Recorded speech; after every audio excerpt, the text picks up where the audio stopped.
Now turn to Section 1. Section 1. You will hear a conversation between a representative whose name is Dawn and a prospective member of an automobile club. First, you have some time to look at questions 1 to 6.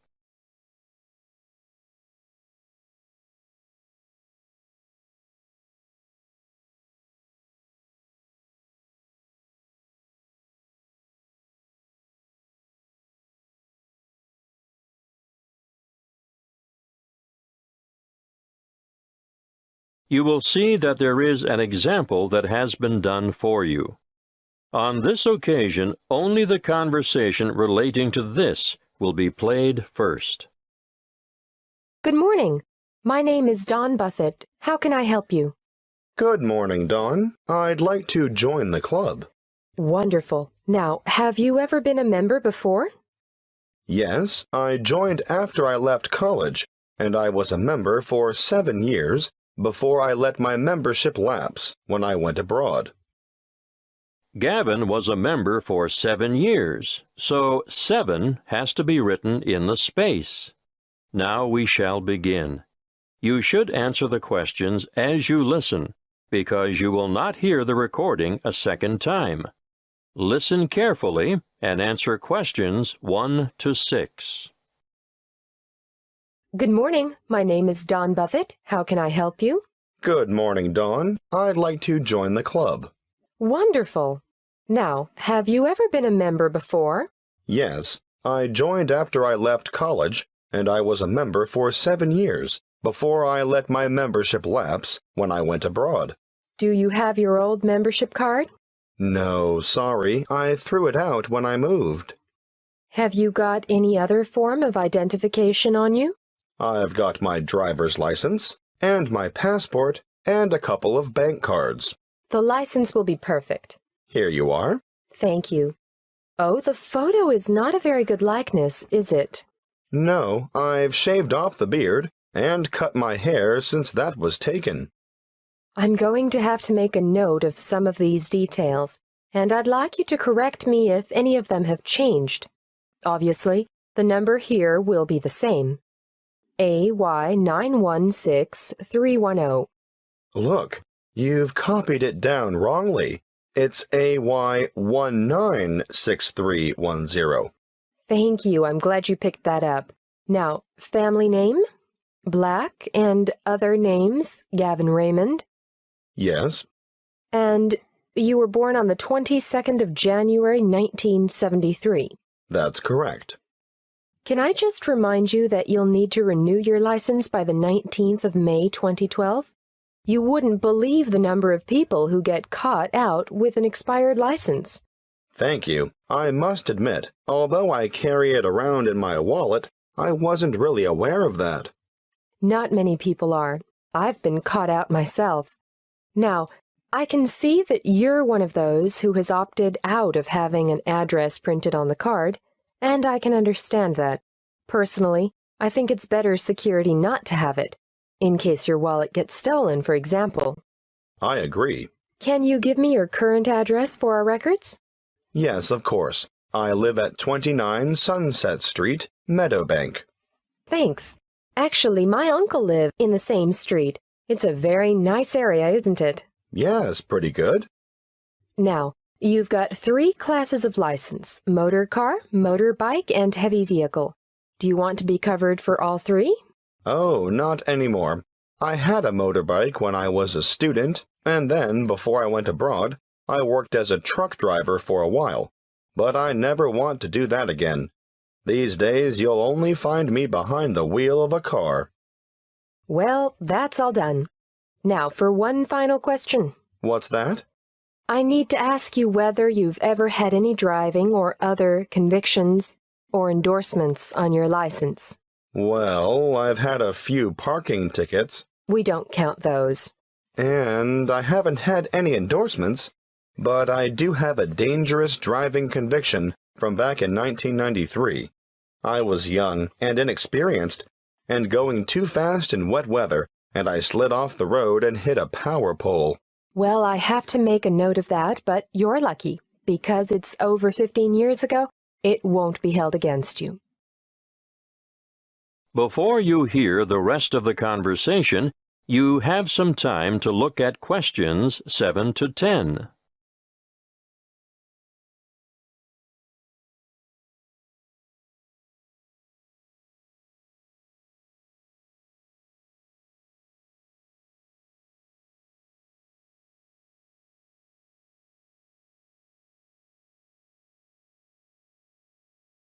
Now listen and answer questions 7 to 10.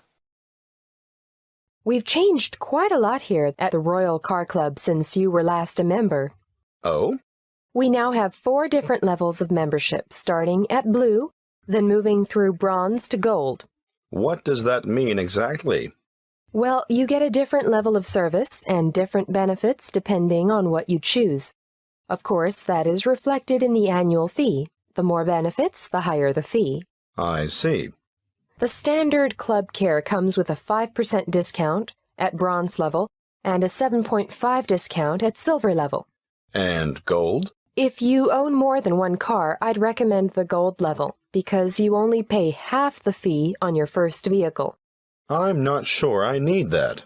Well, bronze and silver have $10 and $20 off the insurance fee, but with the gold membership, say you had an accident and your car was badly damaged or off the road for any length of time, you'd be eligible for car hire at no extra cost.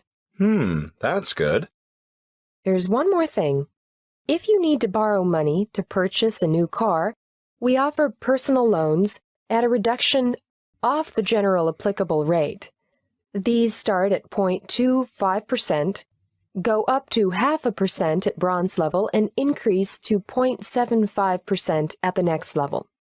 Gold has a whopping 1.25% reduction on the applicable rate. Well, that is something I should consider, perhaps. Thanks for your help. I'll think it over and let you know. That is the end of Section 1. You now have half a minute to check your answers.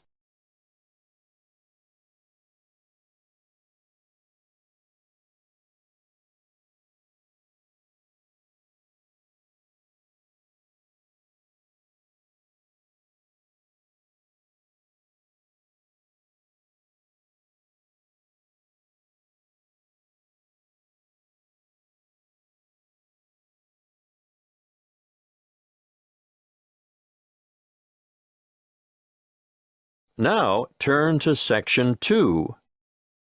Section 2. You will hear a guide at the Summerland tourist attraction talking to a group of visitors. First, you have some time to look at questions 11 to 16.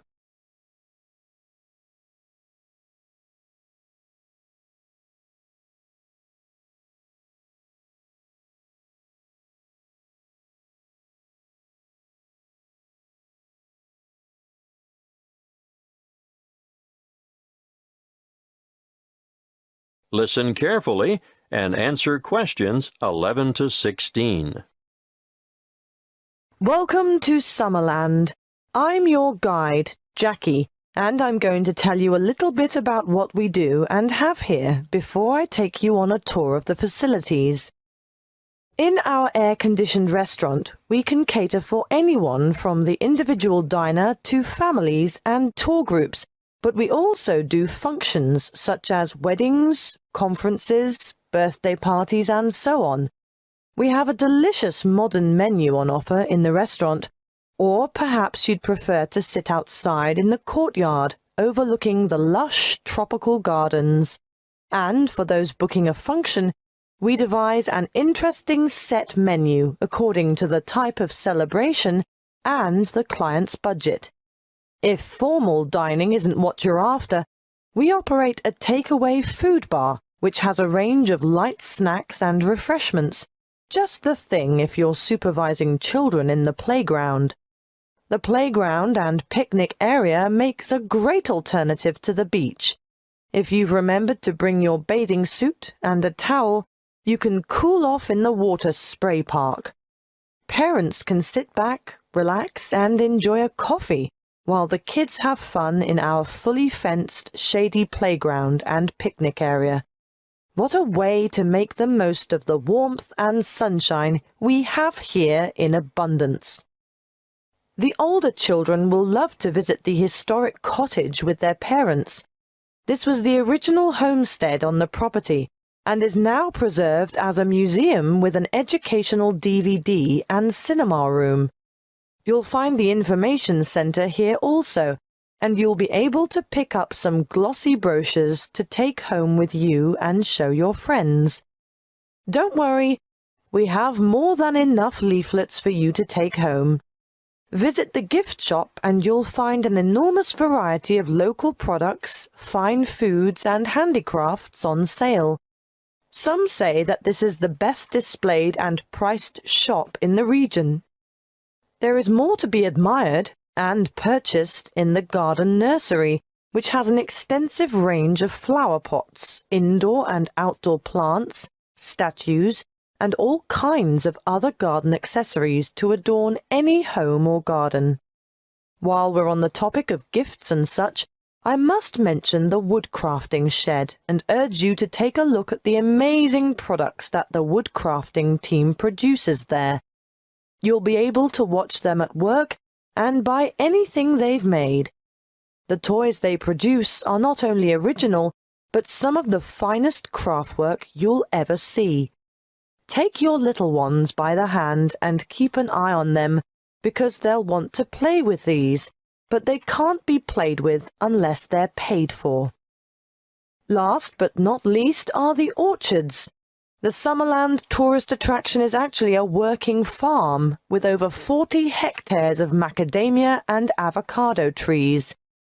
The macadamia nuts are picked by machine from April through to September. The avocados are grown, hand-harvested, packed, and marketed on site. Before you hear the rest of the talk, you have some time to look at questions 17 to 20.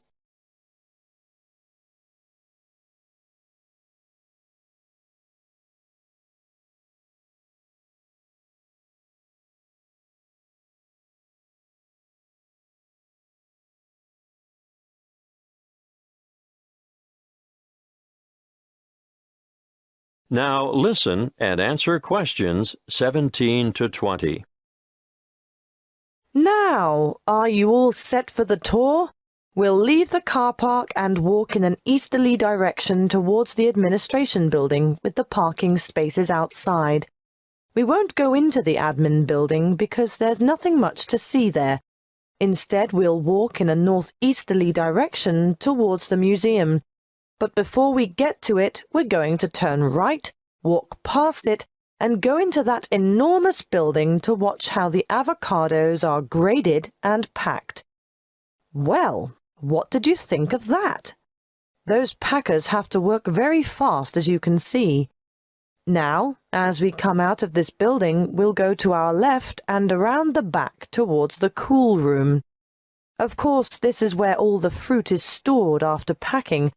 There are a lot of boxes of fruit in there. Nothing very interesting to look at, but we will stop at the other building to see how they make the cardboard cartons. See how everything is mechanized, so there is very little labor involved? I'm intrigued by how those machines operate, just like clockwork. It does get very hot in there, though, doesn't it? Which makes the thought of a peek inside the cool room quite attractive.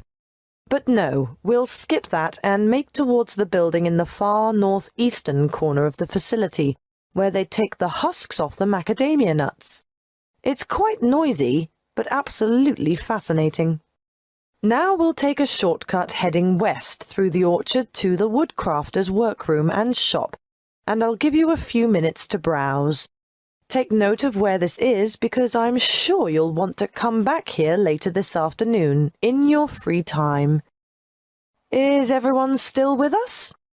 Right, let's go south now and take a leisurely walk through the picnic and playground area with the water feature. But we want to end up over at the garden shop at the northern end of the car park. We'll have to walk through the little gift shop first, to gain access to the garden shop, and I'm sure you won't be able to resist getting some nice little presents for the folks at home. Are you ready for lunch now? I know it's been a whirlwind tour, but the restaurant has us booked in for 12:30, and after that, you're free to take your time wandering around until the bus leaves at 3 p.m. That is the end of Section 2. You now have half a minute to check your answers.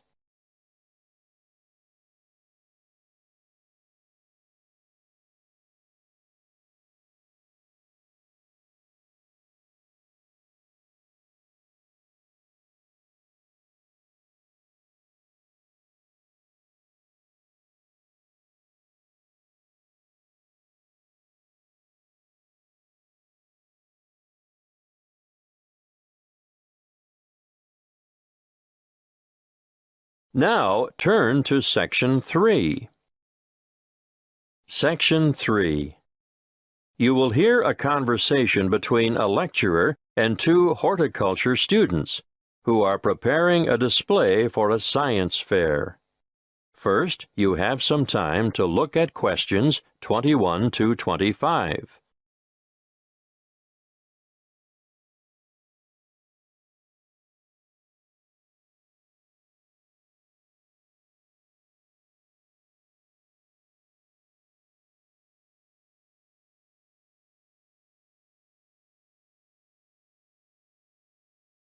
Listen carefully and answer questions 21 to 25.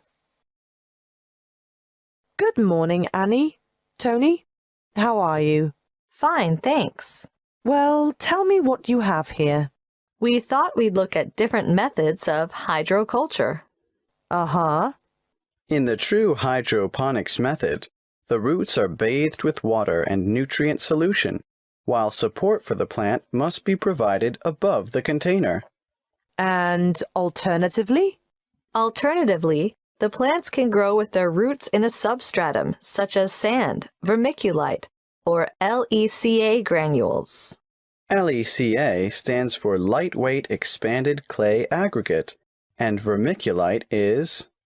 Thank you, Tony. I know what vermiculite is, but you should be prepared to give details about all these things to the visitors.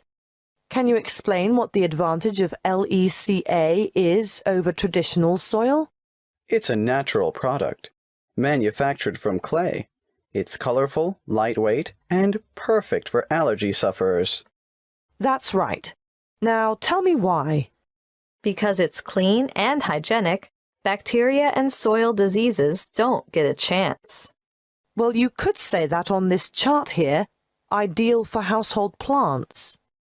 And we'll point out that the growing medium itself makes no contribution to feeding, which is provided in solution with the water. Good. Now tell me what you've got here. This is a simple version of the first method, using a wide-neck jar which we've filled with water and nutrients, leaving space at the top.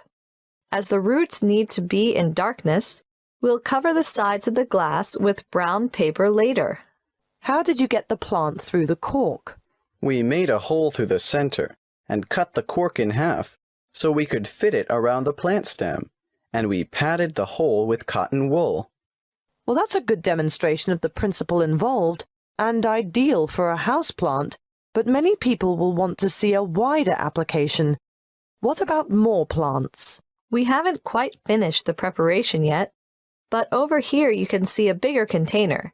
In fact, any wide container can be used, with the nutrient solution in the bottom, airspace above, and then we've made a rigid lid, and we've covered that with a layer of litter. What have you used for litter? We've used wood shavings. Untreated? Definitely. That's most important. You can use a variety of materials for litter, but obviously nothing toxic, and treated timber contains some nasty chemicals. So, if you're using sawdust or wood shavings, they have to be from natural timber. A good point. Yes, we'll make a note of that when we list possible ingredients for litter. Be sure to explain the purpose of the rigid lid. It's wire mesh, isn't it? And why the litter layer is important too. Well, the mesh is just a platform to keep the litter out of the water, and the primary function of the litter is to exclude light from the root space. Before you hear the rest of the conversation, you have some time to look at questions 26 to 30.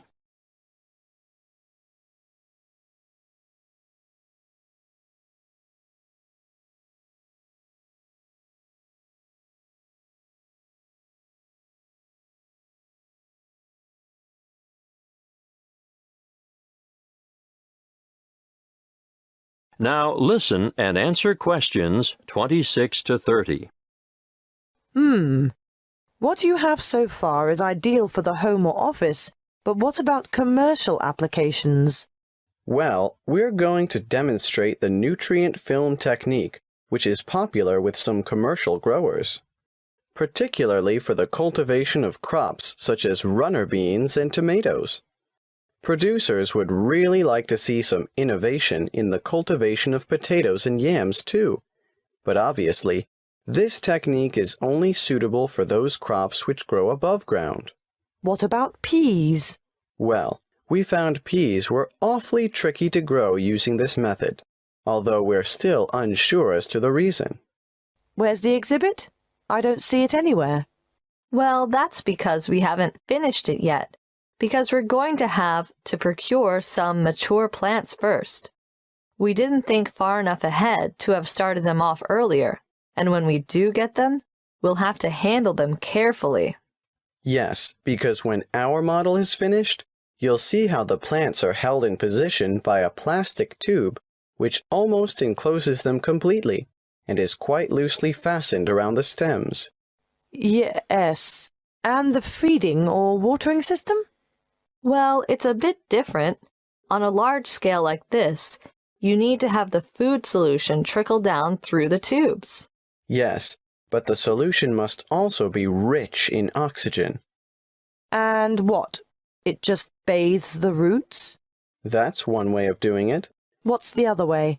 You can have the solution moistening a substratum of rock wool at the bottom of the container. Rock wool? It's the same as mineral wool. You know, a lightweight fibrous material, the kind of thing used for insulation. Or you can use a layer of paper fiber. Oh, yes. Something that has the capacity to absorb the solution, right? Well, you do need to experiment a little. For example, we tried coconut fiber. But it just didn't have the properties we were looking for. I see. In our display, you'll only see the basics. The kind of thing that can be done at home in the backyard. But commercial enterprises do need a lot more equipment, and the media used in substrata are constantly changing as new developments are made. The cost of upgrading is ongoing. And there's always the potential of outright failure when changing systems from one you know and understand to an innovative one. Of course, there's no room for guesswork in business. You have to try to get everything right first time. That is the end of Section 3. You now have half a minute to check your answers.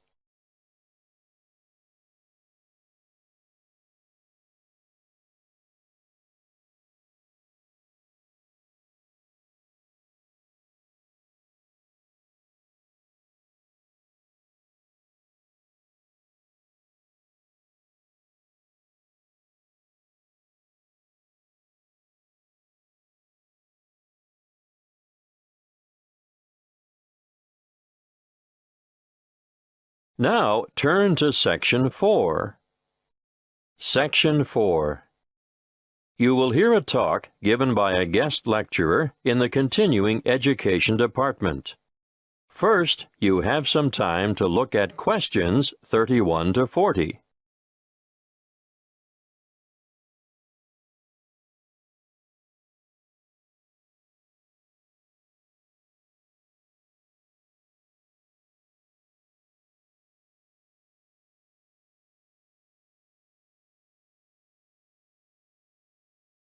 Listen carefully and answer questions 31 to 40. Good evening. I'd like to thank the Continuing Education Department for hosting this series of lectures on people behind the names you thought were fiction. Welcome to this talk on the Grand Old Duke of York. I'm sure you're all familiar with the old nursery rhyme. The Grand Old Duke of York, he had 10,000 men. He marched them up to the top of the hill, and he marched them down again, and so on. But did you know that the Duke of York, immortalized in this popular song, was actually Frederick Augustus, second son of King George III of England and Queen Charlotte? He achieved fame in this way because of the humiliation he suffered at the hands of the French during the Revolutionary Wars at the end of the 18th century. Frederick was born on the 16th of August, 1763, and from the age of 17 he had been trained as a soldier. When war broke out between England and France in 1793, his father, the king, insisted that he should command the British contingent that was being dispatched to Flanders to cooperate with the Austrians and the Dutch. The Duke was a brave soldier, but remember he was only 30 at the time. Not only was he young, but he was also inexperienced in battle, and was unable to cope with the enthusiastic French Revolutionary Army. He was let down by his allies too, and in spite of the arrival of 10,000 fresh troops from England, his campaigns were a disaster.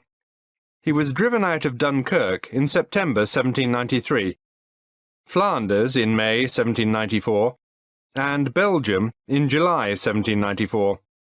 Finally, during the winter of 1794 to 1795, his army retreated to the border of Hanover, and, with his unsuccessful campaigns over, the Duke returned to England. It was after this military fiasco that the Duke of York came to be, rather unkindly, satirized in song. Would you believe, despite all this, King George III arranged his son's promotion to the position of Commander-in-Chief of the army in 1798, and in the following year he was appointed to command an army sent to invade Holland. Again he was unsuccessful, and this confirmed the general opinion that he was not capable of commanding an army in the field.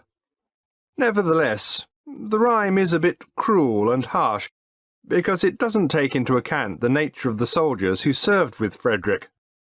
All the blame for lack of success should not have been attached to the Duke alone, because the army he had under his command was made up from what is commonly described as the scum of the earth.